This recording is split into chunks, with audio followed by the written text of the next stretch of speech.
Hello buddies, இப்போ நம்ம Balakrishna சாமாவோட the song அப்படிங்கிற போயமை தான் பார்க்க போகிறோம். இந்த போயமை வந்து ஒரு டிவோஷனல் லிட்ரேச்சரில் மாஸ்டர் பீஸாக இவர் க்ரியேட் பண்ணியிருக்காரு.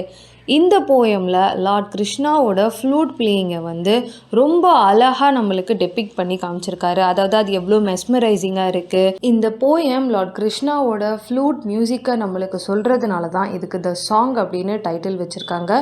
இந்த போயமில் மொத்தம் 3 ஸ்டான்ஸாக இருக்குது. மதுரா அப்படிங்கிற இடத்துல லார்ட் கிருஷ்ணா அவரோட ஃப்ளூட்டை ப்ளே பண்ண ஆரம்பிக்கிறாரு. அப்படி அவர் ப்ளே பண்ணும்போது அந்த ஊரில் இருக்கிற ஒவ்வொரு வீடு, ஒருத்தரோட மனசு, அங்கே இருக்கிற எல்லாரும், இப்படி எல்லா இடமுமே இவரோட மியூசிக் சத்தம் மட்டும்தான் கேட்குதான். அதே போல் இந்த மியூசிக் வந்து அவ்வளோ ஸ்வீட்டாக இருக்கான்.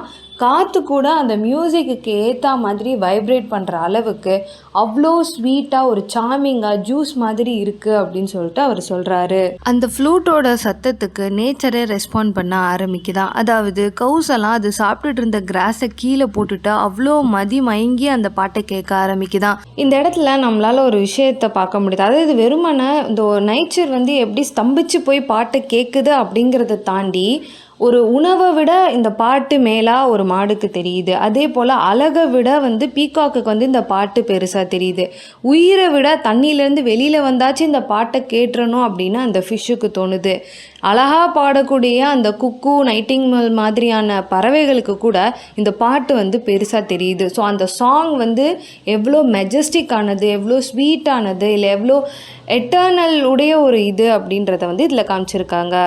கடைசி ஸ்டான்ஸால் மில்க் மேட்ஸ்ன்னு சொல்லப்படுற கோபிகள் இந்த கிருஷ்ணாவோட ஃப்ளூட் மியூசிக்கு எப்படி ரியாக்ட் பண்ணாங்க அப்படின்னு சொல்கிறாங்க. அவங்க கண்ணில் எல்லாம் வந்து அவ்வளோ சந்தோஷமான கண்ணீர்கள் இருந்துச்சான்.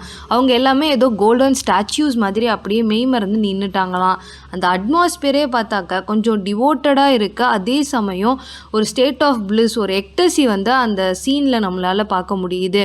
ஹெவனும் எர்த்தும் கூட யுனைட் ஆகி இந்த பாட்டை கேட்குற அளவுக்கு அவ்வளோ அற்புதமான மியூசிக்கை கிருஷ்ணா ப்ளே பண்ணிக்கிட்டே இருக்காரு அப்படின்னு சொல்லி இந்த போயமை முடிக்கிறாங்க. இந்த போயமோட ஒரிஜினல் டெக்ஸ்ட்டை நான் இன்ஸ்டாகிராம் பேஜில் ஷேர் பண்ணியிருக்கேன். உங்களுக்கு என்ன, நீங்கள் அங்கே போய் பாருங்கள். அடுத்ததான் இந்த போயமோட அனலைசிஸ் அப்படின்னு பார்த்தோன்னா, இந்த போயமில் வந்து கல்ச்சுரல் அண்ட் மித்தலாஜிக்கல் சிக்னிஃபிகன்ஸை நிறைய யூஸ் பண்ணியிருக்காங்க. அதை ஓவராலாக சொல்லணுன்னா மியூசிக்கு எந்த லாங்குவேஜும் கிடையாது. அதை யார் வேணாலும் எக்ஸ்பீரியன்ஸ் பண்ணலாம். அதே போல் Krishna played on the charmingly juicy flute அப்படிங்கிற அந்த சென்டென்ஸ் வந்து திரும்ப அந்த போயமில் ரிப்பீட் ஆகிக்கிட்டே இருக்குது. இது ஒரு மாதிரி சென்ஸ் ஆஃப் ரிதமையும் அதே போல் அந்த ஃப்ளூட் மியூசிக்குக்கான அழுத்தத்தையுமே வந்து அதிகமாக கொடுக்குது.